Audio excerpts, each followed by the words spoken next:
Welcome to the Human Capital Innovations Podcast, your go-to source for personal, professional, and organizational growth and development. We hope you tune in often for all things people management, organizational development and change, organizational leadership, and social impact related. Maximize your personal and organizational potential with Human Capital Innovations Podcast.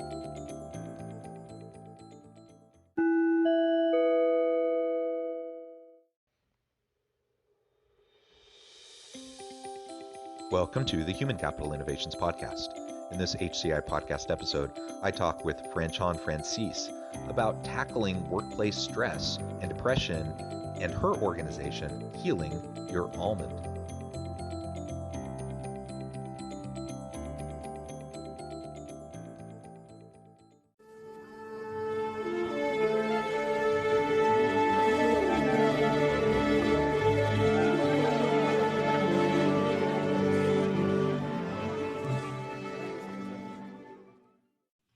Franchon, welcome to the Human Capital Innovations Podcast. Thank you. Thank you. Yeah, I'm super excited to have a conversation today with you. We're going to be talking about workplace stress and how we can tackle that stress, workplace anxieties, and depression. And we're going to do that through the framing of your organization, Healing Your Almond, and you'll unpack that a little bit for us, what that means. Before we get started, I wanted to share Franchon's bio with everybody. Franchon is the founder of Healing Your Almond, a licensed clinical mental health counselor and certified trauma practitioner and trainer. She founded Healing Your Almond, a Wilmington, North Carolina-based consulting group in 2019, utilizing her expertise in both trauma and emotional intelligence to help companies address employee stress and team efficiency. Known for her authentic leadership and engaging presentations, Franchon discovered her passion for mental health in 2007. Over the years, she has held several positions, including clinical and residential coordinator of a 61-bed treatment facility. In 2016, Franchon moved to Wilmington, North Carolina. She continued her clinical work in a community-based mental health setting, specializing in treating those impacted by trauma. Prior to her work in mental health, Franchon was a project manager for a startup in Brooklyn, New York. She graduated from Bentley University in 2005 with a degree in business and earned a master's in clinical mental health in 2011 from Ohio University. Again, amazing background. I'm super excited for this conversation. Thank you for joining me. Anything else you would like to share with listeners by way of your background or context before we launch into the conversation? No, I'm just super excited. I was looking at your lineup, your recent guests, and I was like, wow, okay, that's really awesome. You have some amazing guests on here. So just thanks for having me. Oh, well, it's a pleasure. Thanks for joining me. And it's a thrill. I get to talk to so many great, interesting people and just add you to the list of really great, interesting guests that I've had on. So thank you.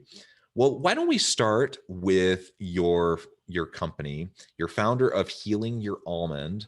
Tell us a little bit about that. What does that name mean? Let's unpack that a little bit, and then we can get more into talking about workplace stress, anxiety, depression, those sorts of things, and how we might, as leaders, be able to respond to it. Okay. So I'm going to get into a little bit of brain science, and that's just because I can't help myself. And most of what we do is founded in research and brain science and things like that. So Healing Your Almond refers to the amygdala. And the amygdala is a part of the brain that is located deep in the brain between your ears, behind your eyes. And it's the part of the brain that is responsible for your fight, flight, freeze, or fawn trauma responses. So basically, it's the part of the brain that tells you whether you're safe or not safe. And when I was deciding the name of the company, I originally was going to go with Healing with Franchon, but that had a couple issues. And the first one is very simple, which is nobody knows how to spell my name. So if you were like to make the website Healing with Franchon, like people wouldn't be able to find me. So that was kind of a practical barrier. And then just thinking about, I want the organization to grow beyond me. I want it to not just be about me and my philosophy. So I thought about like, what is the thing that I'm really good at? Like, what is the thing that makes total sense to me?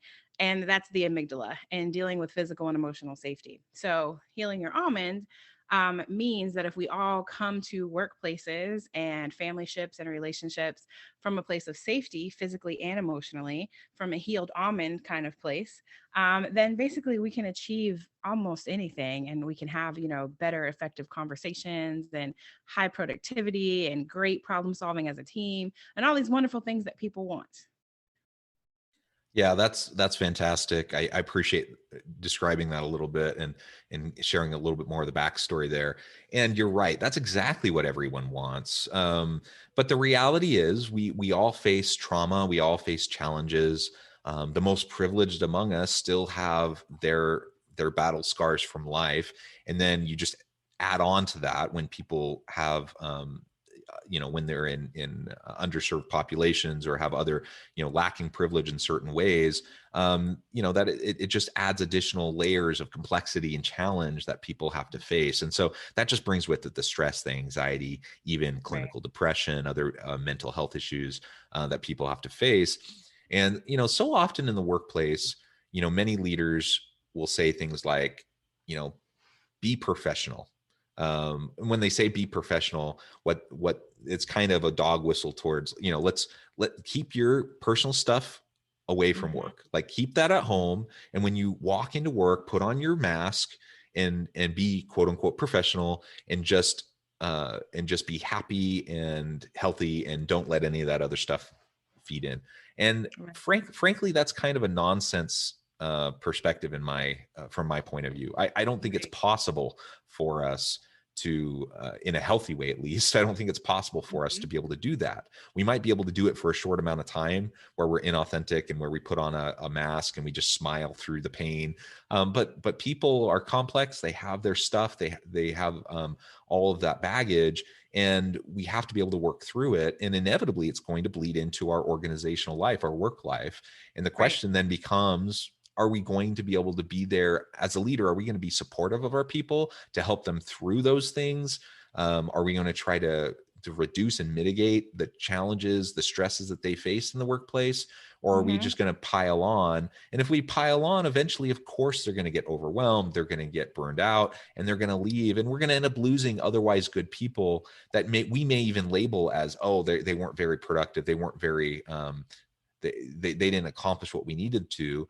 uh, and the only reason they didn't is because we didn't create an emotionally and psychologically safe environment where they could flourish. Absolutely.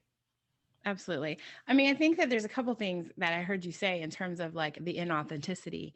It's interesting to me when some workplaces, especially high stress, high performance workplaces, talk about things like professionalism, and which ultimately sometimes do lead to being inauthentic, but they're paying people to be creative. Right. So one of the big things that makes us valuable, especially in the United States, is our ability to solve complex problems and our ability to have, really creative ways of doing things. And it's pretty much impossible to do that when you're not coming from a place of safety or authenticity. Because if you and I are trying to problem solve something and you're struggling with something that's going on at home and there's no place for you to talk about that or deal with that, you're not going to be able to give 100% at work, not because you don't want to, but because you're actually not able to. So it's just really interesting because some organizations, I will say, 'cause some of the bigger organizations spend a lot of money and a lot of time investing in creative workplaces, because what they've started to understand is if they want their employers, which oftentimes is your biggest asset or your second biggest asset, to be effective, you have to provide for something beyond their basic needs.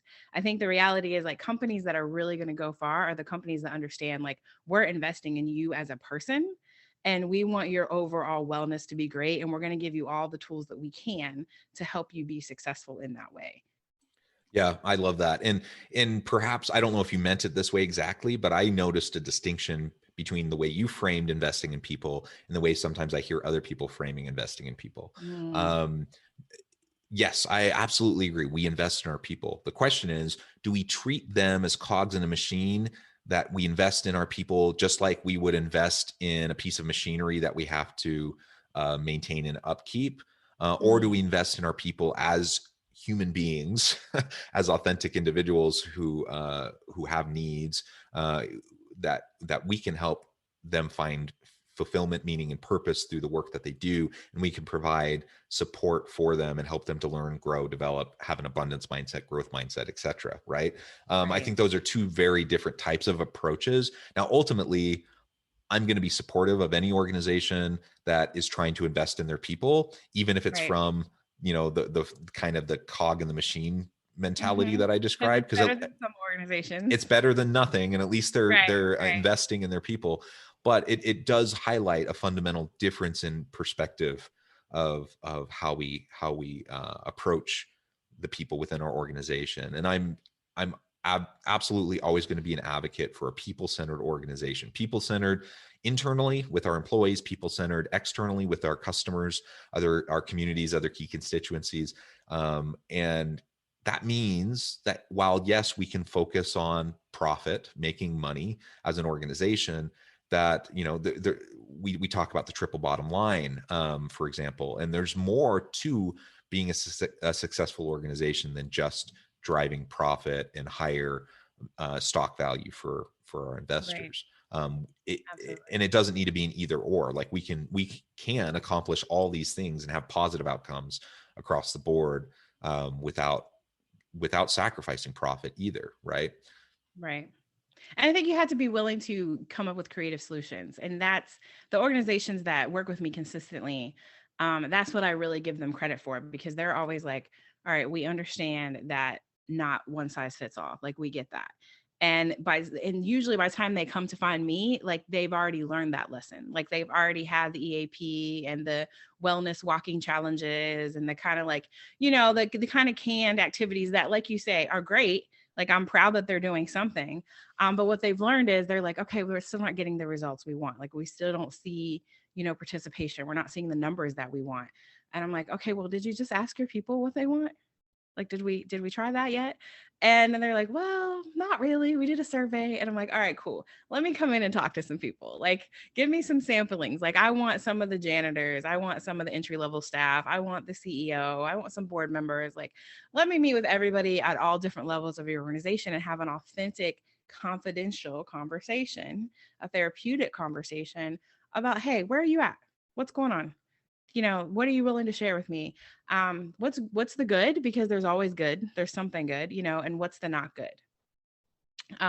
So that is a big part of what Healing Your Almond does, is really that creative solutions.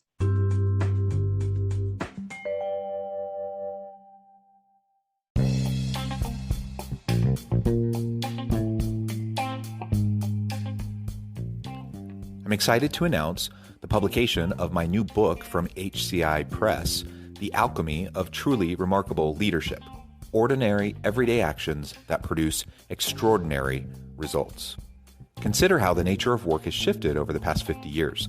With increased globalization, rapid technological advancement, and the shift in economic composition, the average job of today looks very different than the average job of 50 years ago. What will the jobs and organizations of tomorrow look like? Moreover, what does this all mean for organizational leaders? What are the core competencies and capabilities of organizations and their leadership that are prepared for continued disruption and geopolitical and socioeconomic shifts?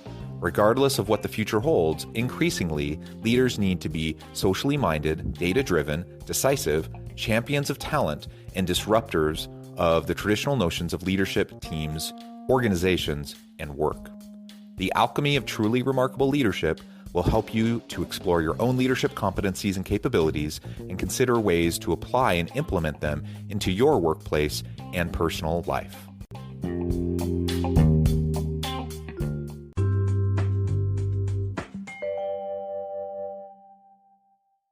I think that's great. I think we absolutely need to focus on investing in our people, and at a deeper level.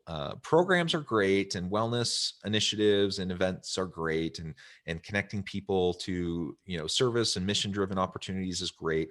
All of that's wonderful. But really, where the rubber meets the road is any individual within an organization, their interactions with their coworkers immediately around them and their boss Mhm. on a day-to-day basis, right? Right. That's Absolutely. that's ultimately what's going to create their experience in the workplace. Hmm. Even if the larger organization has an awesome culture, everyone thinks it's the greatest place to be. If you have a jerk boss, it's going to be a miserable place to be, Right. and vice versa. You can have a pretty crummy organization where you have senior executives doing all sorts of weird shenanigans and corruption and whatever, but you have a really great supervisor or boss Right. that you immediately Right. work with, and you're kind of insulated from it, right? And so I like that, because if we can remember that, it shows us that we do have power to influence our immediate surroundings. Mm-hmm. I may be a mid-level manager. I have no ability to influence, senior executive, C-suite level decision making. I may feel, powerless in a sense because of that. But if I Mm-hmm. can zoom back a little bit and I can recognize that within my sphere of influence, within my group, within my team, I can absolutely create a psychologically safe environment where people feel invested and empowered, appreciated, etc. And where I can help people to navigate the complexities of life, the complexities of the stresses and anxieties that they face in the workplace. I can do that with my team, um, Mm-hmm. and I can help them to have a really great work environment, even if the broader Yeah, you organization definitely culture can is do not that great. if you have the skills. And what I've learned is that people don't have the skill set. It's not that they don't want to. I went into it's so funny how I started this company and where it's at now are very different places. So when I started, I was like, I'm going to be dealing with all these unhealthy workplaces. I'm going to have like these really horrible managers and disgruntled employees. And I'm like preparing myself for like the worst of the worst, right? It's absolutely not what I got. Like what I got was people that are already invested, that have already done a lot of work and just want more. Like they just want more help and more support. And they really want customized solutions. And they're like, we want to have great people. We're just not totally sure how to do that. Like we've done the book study, we've done the can training classes, and like that helped a little bit, but like it hasn't really gotten us where we want to go. And I'm like, oh, okay. So and different people need different things. Like some managers need to learn to talk more. Some managers need to learn to talk less. Some managers are scared to death of conflict and nobody's really taught them how to address stuff. So they just don't know how to have authentic conversations. It's not because they don't want to, it's because they have no idea how to do it. And they were really good at their job, but they're not necessarily a Yeah. wonderful manager. And then there's people that think they're wonderful managers, but have no idea how to teach the people below them what to do because they've never held that position. So it's like all these different complex things that we kind of go in and say, okay, let's talk to everybody and get a real idea of what people need. And then let's take the top 3 needs and just go. Like, let's just move towards that. We can't make everybody happy. People get overwhelmed sometimes. I've heard people say, well, this person's upset about that. And I'm like, okay, cool. How big of a percentage of your organization is that? Is it in the double digits or the single digits? Because our goal is not to make everybody happy. Our goal is to provide opportunities for people and take care of people. That doesn't mean that everybody is going to be excited and really super pumped for this position. But one thing you said about powerlessness, I just want to point out real quick. Powerlessness is a big indicator for clinical depression as well as trauma. So anytime that we consistently make anyone feel powerless, it is causing usually depression and or trauma kind of simultaneously. So it's a really big deal that we empower employees authentically and truly, and not just say that we empower them, but they actually really do have venues where they can talk to people about their grievances and about what's going well. Yeah, absolutely. And we do need to be able to have those meaningful, real mentoring, coaching, feedback conversations with our people. We need to make sure that there's actual mechanisms in place where people can speak up, speak out, report, problems in the workplace. Hopefully, we have a good relationship of trust with our people so they feel safe to come to us, Right. with things. But that's not always the case. And depending on what the issue is, like we have to have mechanisms where people can report things anonymously. Like there's just so many different things that we just need to make sure that we're practicing. And to your point a few minutes ago, absolutely, so many organizational leaders just don't have the skill set. They don't have the emotional intelligence, the EQ, or the experience, despite the good intentions that they may have, to be able Mm-hmm. to consistently model these types of behaviors, these types of approaches, and to be in a place where they can develop those relationships, be authentically vulnerable and with their people, modeling for them how they can deal with these challenges, the stresses, the anxieties, the fears that they may have, and how to move forward with them in a positive way. So Great. as organizations as a whole, if I'm in a senior leadership level, or even if I'm in a lower level and I recognize that maybe I don't have those capacities, or people in my leadership team don't have those capacities, we need to develop them. We need to Mm-hmm. invest in trainings. We need to invest in consultants, other people like you and I, to come in to help out with those sorts of things. There's a reason why people like us exist because we do have, a little bit of a different perspective. We have a different background. We can come in and we can help with those sorts of things and help unpack those sorts of things and put in place a more sustainable approach for organizations Right. to address those sorts of issues. Yeah, and I think definitely, one of the things I always warn people about when I start talking to organizations is like, my goal is to work myself out of a job. Like, my goal is so that you don't need me to work with me anymore. Like, you may like me at a point and be like, oh, this would be easier to just call Franchon. But the point is, you have the skill set to be able to have these difficult conversations, to be able to have these trainings, like to be able to address these things without me, ultimately, is my goal. And bigger organizations really respond well to that. They're like, oh, and I'm like, I don't want this to be, and that may take months or years. I'm not saying it has to be, a quick process, but I just want to be clear about people. Like, my goal is to teach you all the skills I have so that you can go and use those skills. And then you may need to hire a different consultant for something different, but just really kind of getting to that place of sustainability and not always investing, large sum of money in the same thing. Like, you really want to get that return on investment, because if you invest in your people and you have great retention, then the skill sets that they have is like a pyramid. It just keeps building. Yeah, absolutely. Fascinating conversation. Let's spend our last few minutes together talking a little bit more specifically about some specific things that, anyone listening today, any leader, can start to do right now to help create a better environment for their people, to support individuals who are facing those mental health challenges, have those stresses, those anxieties, driven by fear or any other factor that might be influencing that in their experience at work. Oh, I have so many things. Okay, so I know self-care is like, somebody I was working with was like, self-care is a dirty word around here. Like, we try not to say it. I'm like, yeah, that's a problem. We need to be saying it. So the first thing is definitely self-care in terms of those little things that you do every day. Like, I know someone that, her job is to take people on escapes, and she loves her job. And I think that's amazing.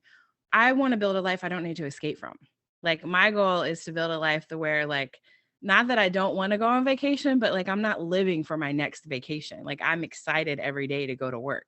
So I think it's about looking at the small things that you can do, whether that's drinking water, taking a walk, maybe doing therapy, yoga, exercise, coloring, painting, creative stuff, like something that you can do that's feasible. 10 to 15 minutes a day, every day. Number one, it has to start with you. If you need your organization to change, you also probably need to participate in some change. And then number two is start practicing asking people what they need instead of saying, let me know if you need anything. I know it seems like a really, really small adjustment, but it's something that a leader of mine did years ago, and it's completely changed my relationship with people that I supervise. So I used to always say, let me know if you need anything. And now I always start any meeting with, what do you need from me? And I pause and wait, and we're not moving on until you answer my question, and I need I you to spend really, some time really thinking like about that it. because when we just say it at the tail end, it just sounds like this cliched thing that you don't really mean. It's just like saying, how are you? Right, Like, right. nobody actually expects you to like go into like all the stuff you're dealing with when you say that. It's just like a nice pleasantry. And so when you change the way you said it. So instead of saying, let me know if you need anything, you specifically say, tell me what you need from me. And Right, instead of doing it as kind of an afterthought at the very end, you're doing it right at the beginning. So I love both of right. those things. Yeah. And then my last thing is be prepared to manage up. And what that means is that if you decide after listening to this podcast, you're like, all right, starting tomorrow, all my meetings are going to start with, what do you need from me? Also, take care of yourself in the same way by going to your supervisor and saying, hey, next meeting we have, I need to start with what I need from you. Like, I've been doing some reflection and I've made a little bit of a list, and I just need about 15 minutes at the beginning of our next meeting to have that kind of discussion.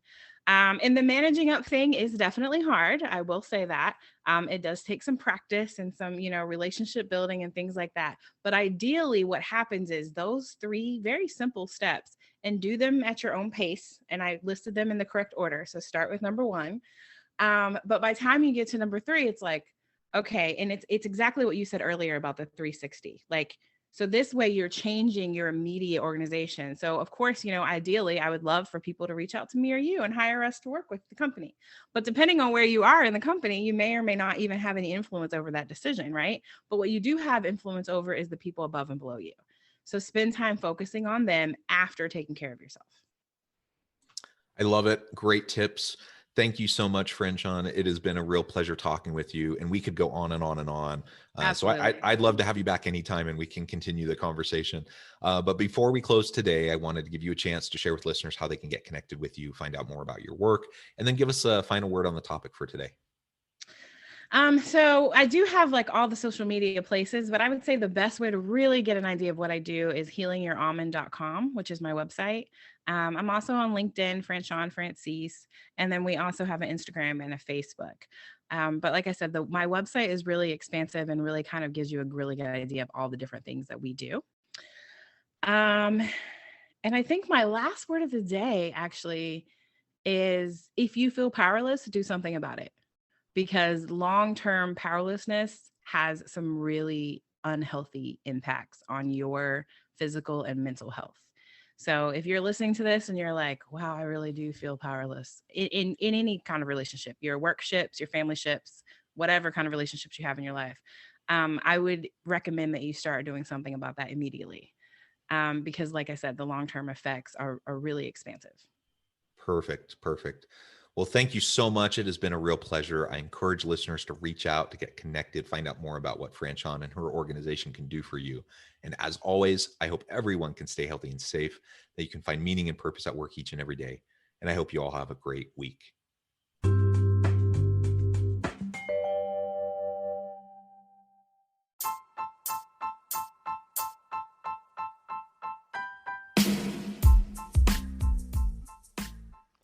We are excited about the launch of HCI's new magazine, Human Capital Leadership. Human Capital Leadership is a free, interactive e-magazine designed to help individuals, leaders, and organizations find innovative approaches to maximize their human capital potential. We will be publishing issues quarterly in August, November, February, and May. Check out the first issue and let us know what you think.